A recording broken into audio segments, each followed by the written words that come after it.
नमस्कार सर्वांना, स्वागत आहे तुमचं पुन्हा एकदा प्रियंका रेसिपी मराठीमध्ये। आज आपण बघणार आहोत, तर चला, श्रावण महिना चालू आहे आणि उपवासाचा आणि एकदम हेल्दी फूड खाण्याचा हा महिना आहे। तर चला, आज आपण बघणार आहोत साबुदाणा वडा। तर इथे छान सोपी पद्धत आहे, रेसिपी आहे ही। चला रेसिपीला सुरुवात करूया। इथे मी अर्धा किलो साबुदाणा घेतलेला आहे आणि हा साबुदाणा स्वच्छ 2-3 पाण्याने स्वच्छ असा धुवून घेतलेला आहे आणि याच्यावर थोडंसं 1 इंच वरती पाणी आपल्याला भिजण्यासाठी ठेवायचं आहे। हा साबुदाणा आपल्याला 2 ते 3 घंटे भिजण्यासाठी ठेवायचा आहे। बघू शकता तुम्ही 2 ते 3 घंट्यानंतर आपला एकदम भुरभुरीत असा साबुदाणा इथे भिजून तयार झालेला आहे, बघू शकता तुम्ही। आणि याचं पाणी कमीच ठेवा तुम्ही साबुदाणा भिजवताना, जेणेकरून तुमचा साबुदाणा खूप छान भिजेल। तर चला, साबुदाणा वडा बनवण्यासाठी मी इथे 4 बटाटे छान अशी शिजून उकडून घेतलेले आहे, याची साले काढून घेतलेली आहे। 10 ते 12 हिरवी मिरची घेतलेली आहे, चवीनुसार मीठ घेतलेलं आहे, 2 चमचे दही घेतलेले आहे। दही टाकल्याने खूप छान याला चव येते। आणि 1 अर्धी वाटी आपल्याला शेंगदाणे भाजून घेतलेले आहे। तर एका मोठ्या टोपामध्ये आपण हा साबुदाणा सर्व असा मोकळा करून घेणार आहोत अशा पद्धतीने। तर बघू शकता खूप छान असा साबुदाणा इथे भिजलेला आहे। फक्त 2 ते 3 घंट्यामध्ये आपल्याला छान असा साबुदाणा इथे भिजून तयार झालेला आहे। या टोपामध्ये साबुदाणा मोकळा करून घेतलेला आहे आणि उकडून घेतलेली 4 बटाटे मी कुस्करून या साबुदाण्यामध्ये टाकून घेतलेली आहे। यानंतर मी मिक्सरच्या भांड्यामध्ये शेंगदाण्याचा कूट आपली भरड करून घेतलेली आहे। जास्तही बारीक करायचं नाही, एकदम थोडंसं चरबटच आपल्याला ही शेंगदाण्याची भरड टाकून घ्यायची आहे। यानंतर आपण हिरवी मिरचीचं वाटण करून घेतलेलं आहे, ते देखील यामध्ये टाकलेलं आहे।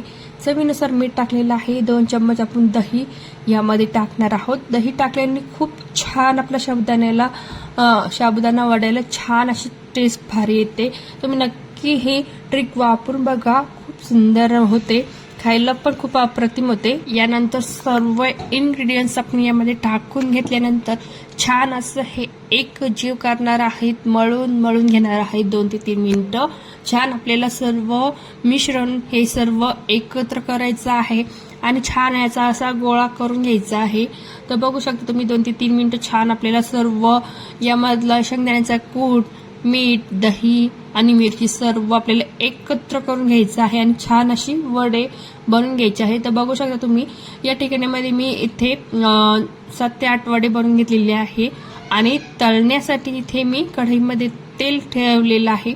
तर तेल छान आपल्याला हाय फ्लेमवर गरम करून घ्यायचं आहे, त्यानंतरच आपल्याला हा साबुदाणा वडा यामध्ये आपल्याला फ्राय करायचा आहे। तर चला, एक पद्धतीने मी सर्व साबुदाणे वडे येथे 4 साबुदाणे वडे यामध्ये टाकलेले आहे आणि छान आपल्याला 4 ते 5 मिनिटं हाय फ्लेमवरच आपल्याला हा साबुदाणा वडा तळून घ्यायचा आहे।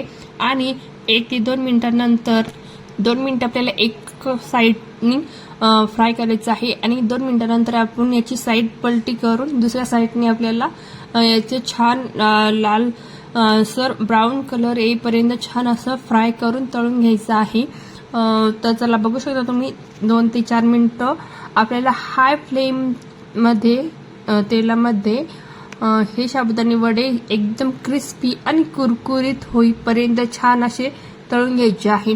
तर जी तुम्हाला ट्रिक सांगितलेली आहे ते तुम्ही नक्की फॉलो करा, जेणेकरून तुमचा साबुदाणा वडा कधीही तेलामध्ये फाटणार नाही किंवा तुटणार नाही आणि साबुदाणा वडा देखील उडणार नाही। तर चला, 3 ते 4 मिनिटं छान आपल्याला ही अलटी पलटी करून हाय फ्लेमवर छान अशी तळून घ्यायची आहे। आणि यानंतर आता आपण हे साबुदाणा वडा एका डिशमध्ये काढून घेणार आहोत। तर बघू शकता तुम्ही एकदम छान आला, कलर छान आलेला आहे आणि एकदम क्रिस्पी असे हे साबुदाणे वडे आतपर्यंत छान शिजून तयार आहे। तर चला, आता आपण हे सर्व आता एका चमच्याच्या सहाय्याने किंवा झाऱ्याच्या सहाय्याने आपण हे काढून घेणार आहोत।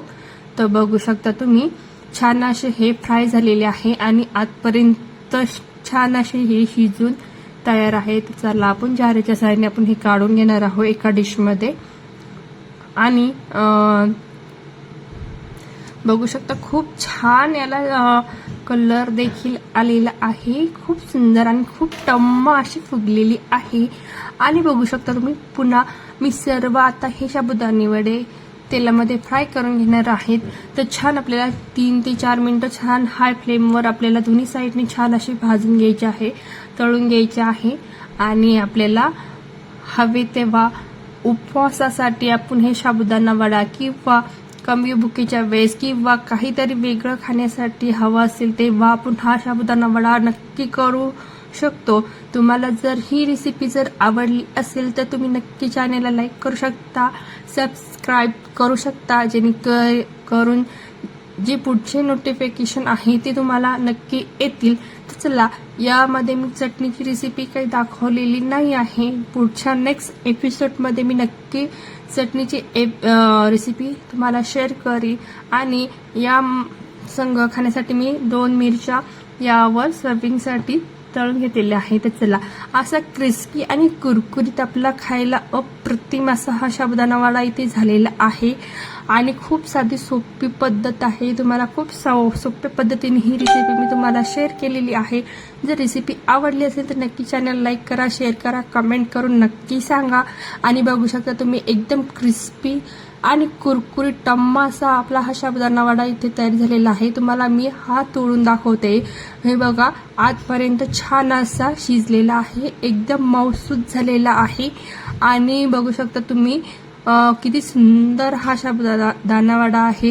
चला, व्हिडिओ आवडला असेल तर नक्की व्हिडिओला लाईक करा आणि कमेंटमध्ये नक्की सांगा. चला, टाटा, बाय बाय. भेटूया आपण पुढच्या रेसिपीमध्ये. स्वस्त खा, मस्त राहा, खूप सपोर्ट करा. धन्यवाद.